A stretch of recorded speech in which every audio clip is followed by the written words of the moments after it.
Hari itu dalam bilik ayah, aku jumpa satu kotak misteri. Tangan aku menggeletar bila buka kotak tu. Ada fail laporan polis, surat hospital dan satu gambar yang dah pudar warnanya. Dalam gambar tu, mak aku nampak muda bersama seorang lelaki yang tak pernah aku tengok dan seorang bayi. Tapi bayi tu bukan aku. Ayah masuk ke bilik, nampak aku pegang gambar tu. Dia mengeluh panjang. Nak ayah cerita yang sebenar? Ayah bukan ayah kandung kau, tapi ayah yang selamatkan kau masa kau masih bayi. Mak kau dulu, dia saksi utama satu kes pembunuhan. Dia sembunyikan identiti kau sebab nak lindungi kau.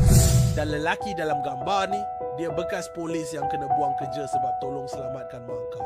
Jadi, siapa ayah kandung saya? Ayah kandung kau masih hidup, tapi dia dalam penjara. Dituduh bunuh orang yang mak kau sayang dulu. Kalau nak tahu cerita sebenar, kau kena jumpa dia sendiri. Nak tahu apa jadi seterusnya? Jangan lupa subscribe channel ni dan tekan loceng untuk episod baru minggu depan.